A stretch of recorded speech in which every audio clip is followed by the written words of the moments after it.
Nós vamos ter um testemunho de vida antes daquele dele falar como Deus tem trabalhado na vida de pessoas que a gente ama. Queria chamar o Glauco, ele já deve estar por aqui. Está aqui, meu irmão querido. Agradecer a Deus pela vida do Glauco, pessoal.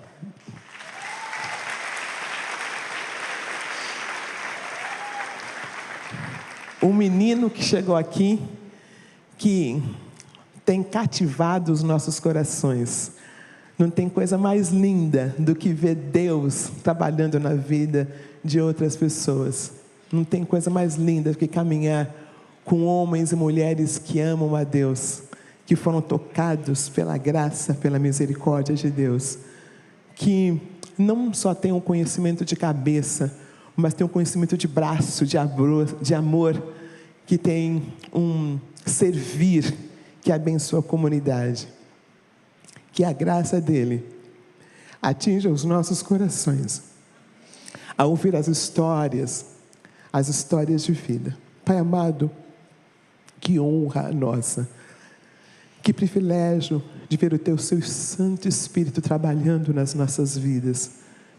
Que privilégio estar no meio de tantos milagres.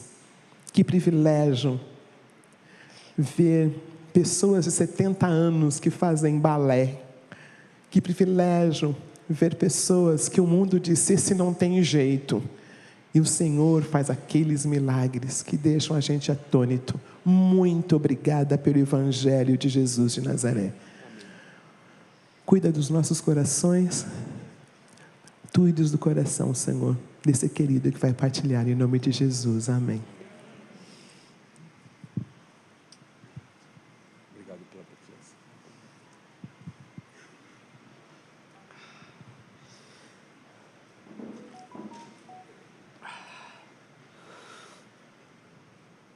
Já estou chorando antes.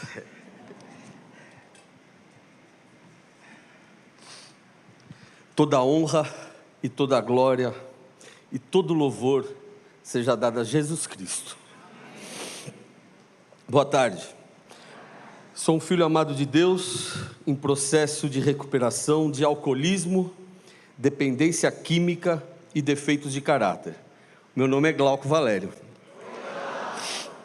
O versículo que tem me acompanhado é: as pessoas aprendem umas com as outras, assim como o ferro afia o próprio ferro. Provérbios 26, 17. Nasci numa família evangélica e disfuncional. Sou o quinto filho de 6, sendo 5 homens e uma mulher que ajudou na minha criação, a Tata. Apesar de ser neto e filho de batistas, crescer na igreja, a religiosidade era mais forte do que o verdadeiro relacionamento com Deus. Meu pai era militar e tinha problemas com álcool, jogo e prostituição. Minha mãe trabalhava muito fora e por isso cresci praticamente na rua. Muito cedo, mais ou menos aos 5 anos, meu pai teve um derrame cerebral e isso trouxe consequências no meu comportamento e no comportamento de toda a família.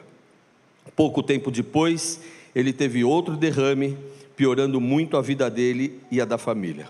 Tive muitas brigas com meu suposto pai, agressões verbais e físicas, desentendimentos que me causaram mágoa e ausência paterna.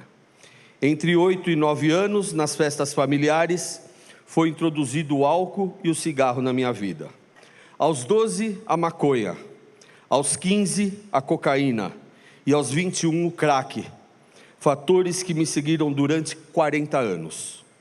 Vivendo na rua todo tipo de aprendizado errado que estava disponível, mesmo frequentando a escola dominical e querendo me envolver na igreja, aprendi a roubar, a bater, a apanhar e sempre mentir e manipular para conseguir as coisas. As experiências da rua foram muito ruins, mas eu não tinha consciência do quanto era tenebroso, pois era muito criança para entender. Sofri abusos sexuais de diversos tipos, por parentes e adolescentes e adultos na rua, de mulher e de homem.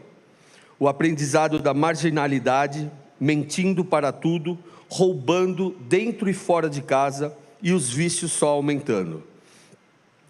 Era hiperativo, dificuldade de concentração e muito bagunceiro, levando o rótulo de menino problema, e fui crescendo sendo rejeitado e expulso dos relacionamentos. Infelizmente, a rejeição e a diferença de tratamento pela condição financeira acontecia dentro da igreja, e eu não entendia, apenas me ressentia e piorava o comportamento. Comecei a trabalhar muito cedo, sem minha mãe saber. Aos 8 anos depenava galinha, e minha mãe só descobriu quando faltei. Fiquei com cachumba e o dono da granja foi na minha casa perguntar por que eu não fui. Assim era, minha mãe não fazia ideia do que eu vivia na rua. Quantos traumas e feridas foram causadas. Quantas oportunidades perdidas de estudo e educação. Nunca tive preguiça para trabalhar, mas a bebida e a droga sempre estavam presentes. Por causa da doença do meu pai, a nossa vida financeira ficou muito difícil.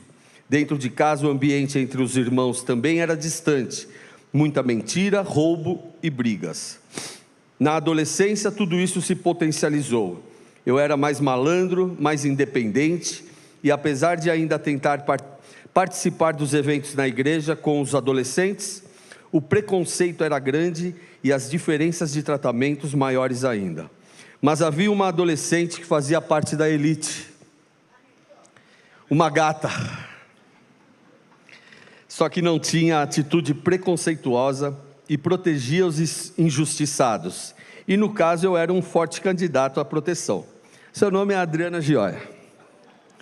Éramos amigos, mas eu sabia que ela jamais olharia para mim de outra forma, mas Deus tinha outros planos. Vivi minha adolescência no mundo, tentando desesperadamente fazer parte da igreja. Me envolvi com tudo de ruim que era possível se envolver nessa época. Me senti o esperto porque mentia, enganava, manipulava, roubava minha mãe, familiares e amigos, sempre com a intenção de uso de álcool e drogas, para ser aceito em tribos que na realidade eu não deveria fazer parte. Tive relacionamentos, mas era infiel e mentiroso também. Sempre narcisista e egocêntrico, e usava qualquer ferramenta para obter o que eu queria. Cheguei a ser preso por causa de drogas e brigas, sempre ansioso, muito agressivo e impossível. E na hora do desespero pedi socorro de Deus e do joelho dobrado da minha mãe, que sempre orou por mim. Depois jovem, tudo se intensificou. Todo o meu círculo de amizade era de droga e álcool, pornografia e muita promiscuidade. Eu me sentia o poderoso do pedaço, cara, sempre com relacionamentos abusivos e com segundas intenções. Trabalhava na noite com eventos e isso facilitava muito todas essas coisas. Tudo era distorcido: sexo, pornografia, promiscuidade, relações, valores, amizades, tudo falso e errado. E Deus estava distante. Na verdade, eu estava distante dele. Ele sempre esteve lá, me chamando. Eu queria no meu coração uma vida diferente, mas a atração por tudo que era errado era muito maior. Durante muito tempo senti culpa, vergonha e nojo do meu passado, mas Deus estava trabalhando a cada dia, a certeza de que eu sou um filho amado de Deus. As coisas velhas ficaram para trás, e a cada dia me torno uma nova criatura, segundo o coração de Deus. Aos 35 anos, tive uma overdose de crack e quase morri. Tive um encontro real com Jesus e minha vida mudou. Comecei a me estabilizar, comecei a fazer seminário bíblico e frequentar na igreja um ministério de libertação. Mas precisava muito de tratamento clínico e não sabia, nem achava que precisasse. Apesar de ter largado drogas e álcool, os defeitos de caráter estavam presentes e eu achava que só a igreja era suficiente para resolver.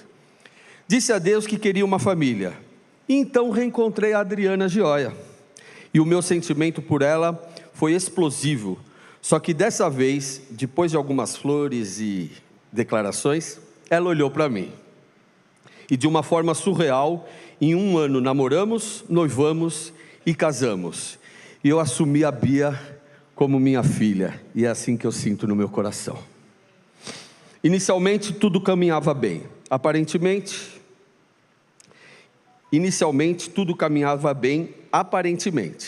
mas em 2010 eu iniciei uma nova empresa, em um outro patamar de trabalho. O trabalho me consumia jornadas de 15, 16, 17 horas de trabalho, mas não era apenas o trabalho, as novas amizades com drogas e álcool, o status que a empresa me dava com prêmios e bônus, influenciaram para potenciar o estufar de ego, a agressividade e todo o comportamento egocêntrico e compulsivo. Esqueci da família, lembrava só quando precisava, e claro, de Deus. Apesar de ajudar a Adriana na igreja com os ministérios, eu abusava do álcool e me drogava escondido, e quando tinha conflitos, mentia, manipulava e fingia que não estava acontecendo. O relacionamento foi ficando pior com esposa e filha. E eu achava que a culpa era de todos menos minha. Por conta do uso abusivo de drogas e álcool, e distorção de caráter, e muitos conflitos em casa, mentiras, manipulações e roubos, eu fui ficando exausto emocionalmente. E desenvolvi síndrome do pânico, com episódios de TAG, transtorno de ansiedade generalizada, e crises de ansiedade, mas continuava a mentir e enganar, por vergonha, medo e orgulho, até que veio a declaração de separação. Foi horrível, mas pela mediação do meu sogro como advogado, aceitamos ficar separados por 3 meses, que viraram 6 por minha culpa e negação. Por causa da minha área de rejeição, eu fiquei com raiva, mágoa, e ao invés de buscar ajuda, autoconhecimento, humildade e perdão, fiz o oposto. Agredi quem menos deveria, e minha vida degringolou. Mas eu mantinha a aparência de durão, e mostrava para todos que não precisava de ninguém, muito menos da Adriana, e fui terrível com ela. Me envergonho disso. Até que ela propôs uma última tentativa, dizendo que Deus havia falado com ela. Topei, mas piorei meu comportamento em todos os sentidos, me auto-boicotando e punindo, e desafiando todo o possível sentimento e tentativas dela de melhorar nossa vida. Até que eu adoeci muito, com problemas físicos graves, por causa do estresse, e numa madrugada liguei para ela pedindo socorro, e é claro que ela me socorreu. Fui piorando até que ela disse para eu voltar para casa, que ela cuidaria de mim. Com certeza era Deus agindo. Após uma cirurgia, foi praticamente 1 ano de tratamentos dolorosos, e aos poucos fomos reconstruindo nosso relacionamento.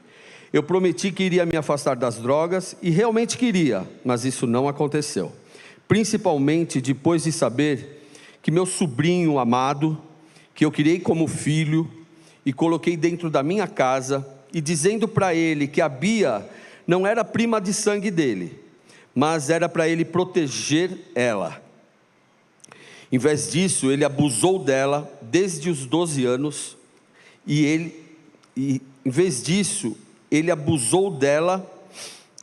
ela tinha 12 anos, e ele 18, manipulando, mentindo e ameaçando ela com as mesmas mentiras e malandragens que eu usava quando era jovem. Meu mundo desmoronou. Iniciei o meu fundo de poço, porque queria matá-lo. Andava armado, sonhava que isso acontecia quase toda noite. Tinha crises de ansiedade e falta de ar. Tudo piorou ao contar para minha família, pois eles o acolheram e me afastaram e rejeitaram minha esposa e filha, como se elas fossem as culpadas. Eu sentia tanto ódio, tanta culpa, tristeza, mágoa, que achei que morreria ou mataria. Com a ajuda do psiquiatra, recebi diagnóstico de síndrome pós-traumática e iniciei a medicação, mas as drogas e o álcool atrapalhavam o tratamento. E para fugir de tudo isso, eu usava mais drogas, mentia, roubava e me isolava. Com a minha saída da empresa, onde eu era referência, com acordo, recebi um fundo de garantia e junto com a Adriana e um amigo, que não era amigo, montamos uma lanchonete com PF, lanches artesanais e coisas muito boas. Trabalhávamos muito e juntos, mas fomos enganados e roubados. Da noite para o dia falimos e para completar, com a bebida sempre presente na lanchonete, o problema do alcoolismo e drogadição se intensificou muito, com todo o problema que estávamos enfrentando. Mas permanecemos juntos, como a Adriana dizia, de mãos dadas. E juntos iniciamos um novo trabalho com consultoria de plano de saúde. Mas eu já estava envolvido com vícios e as mentiras, com os defeitos de caráter se intensificando. Então veio a pandemia e eu consegui, é claro, um bar para beber fiado. E saía de casa dizendo que ia em cliente, mas ia para o bar e voltaram as drogas e mentiras. Eu vi a tristeza da minha família, vi a Adri trabalhando, estudando, fazendo empréstimos, pois ficamos muito endividados, mas não me atingia, porque a doença só me fazia pensar em esquecer a dor com a droga e a bebida. Explodi de pontos a minha carteira de motorista, e depois de vender meu carro, explodi a carteira de motorista da Adriana, com multas, e ela teve que colocar o carro dela à venda, porque eu pegava o carro escondido, para ir para a biqueira, para o bar, correndo o risco de perder o carro sem documento. Eu pedia para Deus que algo acontecesse, porque eu não conseguia parar. Vi a minha esposa adoecer de tanta tristeza, mas só pensava em me anestesiar com a droga e a bebida, roubando e manipulando, até que ela descobriu a dívida maior que eu havia feito no bar, e as grandes mentiras sobre as drogas, e que todas as desconfianças que ela tinha, e que eu dizia que ela estava louca, eram reais. E mesmo assim, ao invés de colocar para fora, ao invés de ela me colocar para fora, ela me deu um ultimato. Se quisesse ficar com ela e a Bia, teria de ser internado. E então, com a ajuda do pastor João Boca, que graças a Deus tinha contato com a Adriana, imediatamente nos socorreu. Fui para Curitiba, numa clínica de reabilitação Recomeço. Lá senti o que era ficar sem minha família e o que eu estava fazendo com a minha vida. E lá iniciei um programa CR. O programa que eu havia negado ao pastor Claudinho, em 2014, quando ele me convidou. Por que será que a gente é tão cabeça dura? Foram 6 meses muito, muito duros. Mas na presença de Deus, realmente, lá entendi esse verso sobre aprender com as pessoas. Limpo e sóbrio, comecei a ter consciência de tantas coisas ruins que eu havia feito para tantas pessoas, principalmente para minha esposa e filha. Que culpa, que dureza, quanto arrependimento. Mas Jesus estava comigo, e pessoas incríveis que conheci em Curitiba, Deus começou a me mostrar seu amor, seu perdão, e sua mão e a sua promessa na minha vida.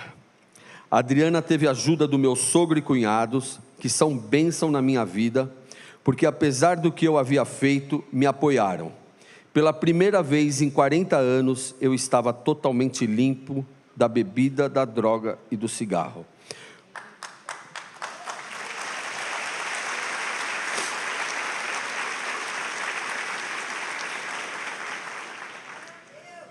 Começando uma nova caminhada de verdade com Jesus. Na semana de ressocialização em Curitiba, a Adriana ganhou passagem e despesas para me visitar.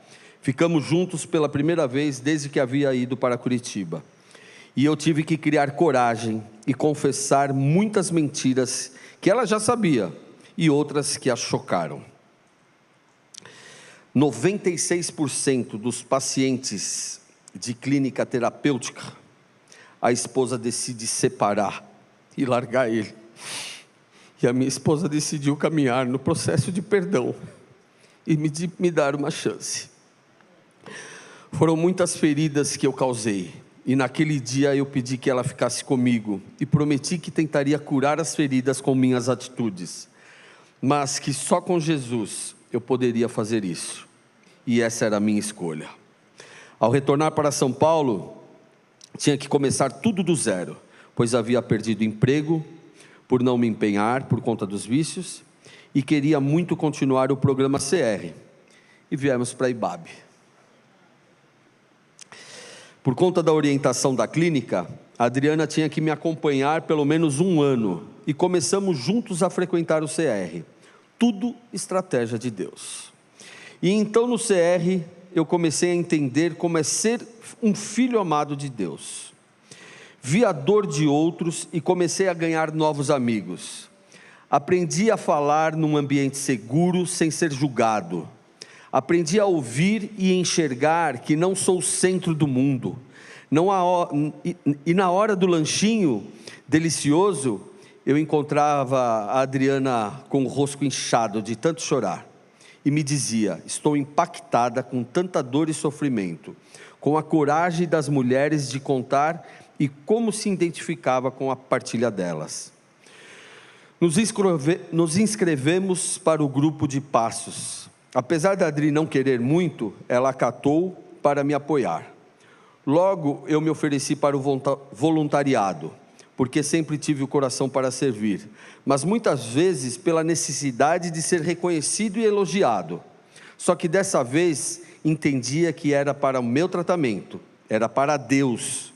Quanta diferença! Quando participamos da reunião de voluntários, no momento da apresentação, ela chorou e me disse: estou vivenciando o momento da Igreja de Jesus, onde as pessoas falam das suas falhas sem medo e não são julgadas. E eu entendi o quanto estávamos sendo abençoados nesse lugar.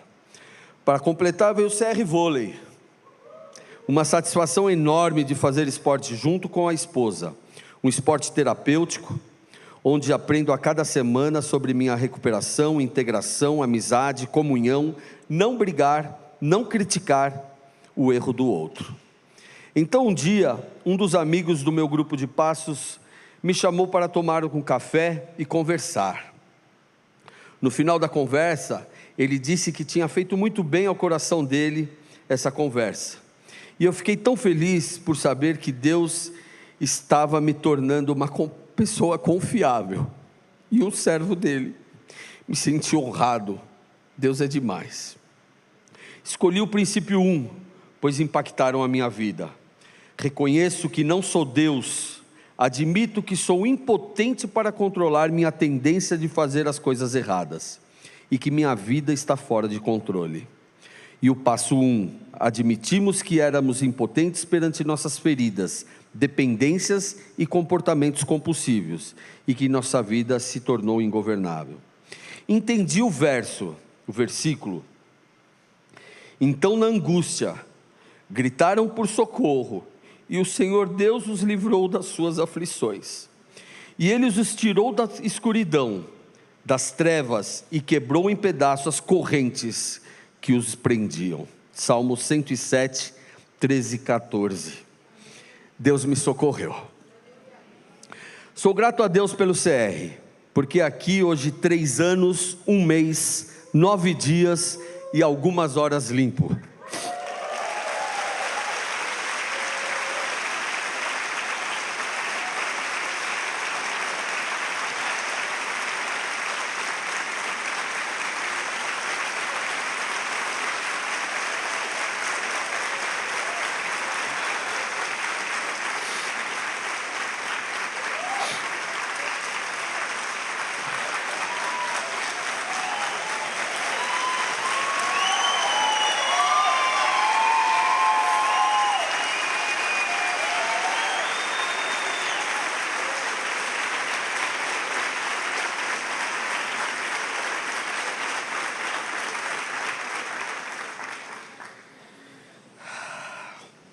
Eu posso entender o provérbio que coloquei lá no início: as pessoas aprendem umas com as outras, assim como o ferro afia o próprio ferro, e como tenho aprendido com vocês aqui. Recentemente li num livro do Max Lucado.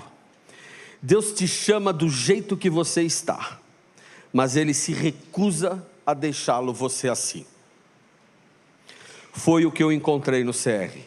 Minha busca sobre perdão é um processo difícil, mas sei que é aqui onde vou conseguir ajuda para alcançar. Meu sentimento é de gratidão pela misericórdia de Deus sobre minha vida. Gratidão pelos parceiros do grupo de passos, que 1 ano e meio me ouviram e confiaram em mim, Gratidão pelos líderes do CR, da sala de dependência química. Gratidão por cada amigo e amiga que tenho feito no CR e que é a minha refamília. Gratidão pela oportunidade de aprender a servir. Gratidão pela liderança do CR, que me confiou hoje um grupo de passos que estou liderando 13 homens, quem diria? Gratidão pela família que ganhei aqui no CR. Gratidão pela filha que Deus escolheu a dedo para me dar. Baixinha, eu te amo. Gratidão pelo meu sogro e cunhados que me apoiaram, inclusive, para estar aqui. Gratidão pelo joelho dobrado de oração da minha mãe, da vida inteira. Gratidão, vida, mais uma vez. Dri, vou precisar de uns 50 anos, mais ou menos, para retribuir o que você sempre fez e faz por mim todo dia. Seu coração é incrível, e espero que depois disso ainda possa estar vivo para ouvir você dizer que eu cumpri minha promessa. Não tenho como descrever seu amor por você, não tenho como descrever meu amor por você, mas tenho que confessar que sempre fui apaixonado por você. E acho que talvez essa tenha sido a maior oração do meu coração que Deus respondeu: você ser minha esposa para sempre. Tamoshe.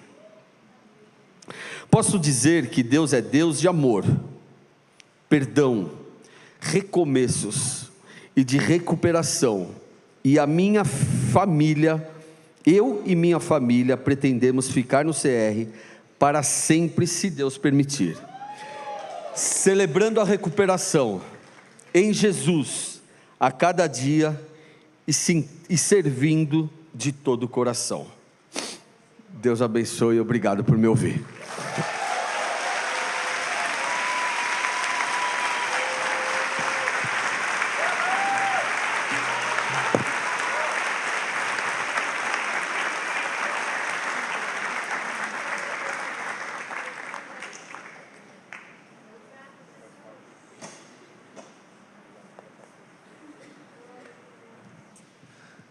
Vamos ficar em pé mais uma vez? Vamos orar, queridos. Vamos louvar a Jesus, vamos agradecer a Jesus. Obrigado por compartilhar, Glauco. Obrigado. Toda honra, toda glória, Jesus. Amém. Sim, Senhor. Ao teu nome, Pai, toda honra, toda glória.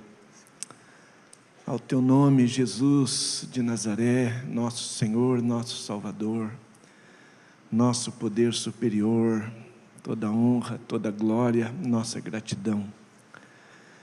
A Ti, Espírito Santo, que nos visita, nos abraça, nos consola, nos encoraja e insistentemente fala ao nosso coração que somos filhos amados de Deus. A Ti a nossa gratidão, a Ti o nosso louvor, a Ti toda honra, toda glória. Deus Trino, como igreja, como irmãos e irmãs, nós Te louvamos de todo o nosso coração. Te louvamos pela vida do Glauco, Te louvamos por essa história de vida, que é uma história a respeito de como o Senhor é. Uma história a respeito do Teu amor, da Tua bondade, da Tua graça. Assim é a história do Senhor por cada um e cada uma de nós aqui. Obrigado, Senhor, pela vida da Adriana, pela vida da Bia. Obrigado pela maneira como o Senhor sustentou esta casa. A maneira como o Senhor cuidou. Obrigado por tantos e tantos e tantos recomeços, até podermos chegar aqui hoje e ouvir esse testemunho. Obrigado por visitar os nossos corações desta maneira, hoje à tarde, Senhor. Obrigado por toda a cura ministrada aqui hoje, por toda a esperança derramada sobre nós. Louvado seja sempre o teu nome, em nome de Jesus. Amém. Amém.